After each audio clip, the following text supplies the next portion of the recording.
Back now with our political panel to talk about how migrants are being used as political pawns and about what Donald Trump says would happen if he's indicted. But let's pick up first with Senator Lindsey Graham's dizzying abortion policy reversal. Since the Supreme Court decided to throw women's bodily autonomy to the mercy of state governments, Democrats are more mobilized than ever around voting in November. And there's also the polling that consistently shows the vast majority of Americans support access to safe and legal abortions.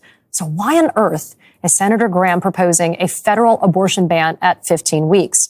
According to CNBC, even some of Graham's Republican allies are asking that question. So, is it a miscalculation on his part, or is there an actual strategy here? With me now is Democratic strategist Basil Smikle and editor-at-large of The Bulwark, Charlie Sykes, and MSNBC contributor. Gentlemen, thank you for being here. As always, it's a pleasure to spend time with you. Charlie, I want to start with you. Lindsey Graham, he's been a senator for nearly 2 decades, as we painfully know. So he's certainly not naive about public sentiment on abortion. What's your thought as to why he has maybe a motive here that might be smart, maybe not so smart, with this federal ban? Well, there is a strategy behind it, but it is also a cell phone and a fumble. I think what his thinking was that Republicans are being hammered, are losing this debate because in state after state, as you've just been discussing, Republican legislatures have been enacting really extreme bans, complete bans, absolute bans, 6-week bans, bans without any sort of exceptions. And that has really put Republicans on the defensive. So I think that what Graham was thinking he was doing was to come up with a moderate alternative 15-week ban with exceptions for rape and incest in the life of the mother.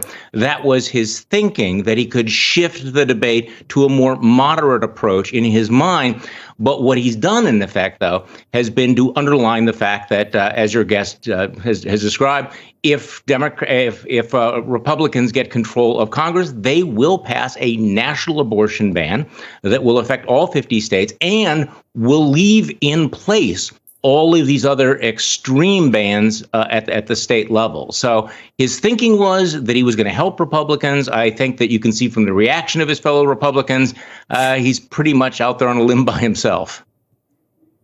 You know, Basil, this bill from Graham, it's forcing Republican candidates in crucial swing states and crucial Senate races to weigh in on a subject which you and I both know they've been trying to avoid, right? Courtesy of the sheer number of people that have registered to run, to vote in November. So it's trying to force these candidates to say where they would stand on a national abortion ban. Basil, do you think that this could backfire on Lindsey Graham and actually become a gift to Democrats in the upcoming midterms? Well, certainly, I think it's possible. Your earlier guest is absolutely right. This is on the ballot in every state and at every level of government.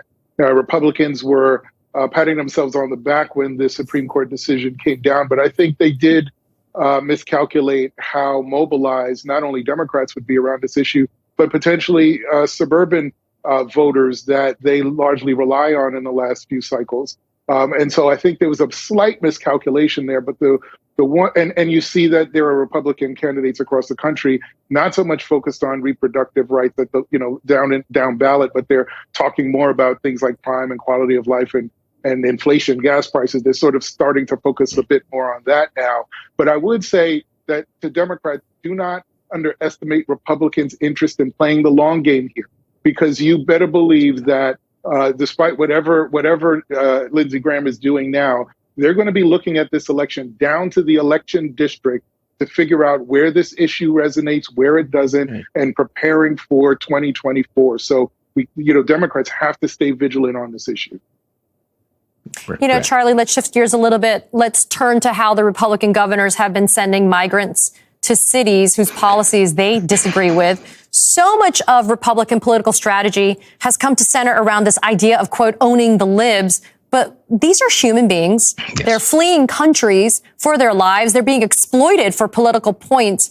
Is there any universe that you could see where Republican voters could actually see through what's happening? Well, unfortunately, this plays very well with the Republican base because it is an owning the libs stunt. Look, there's a legitimate debate we can have about the border. There's a legitimate debate about what resources we should use and who should share in supporting the migrants.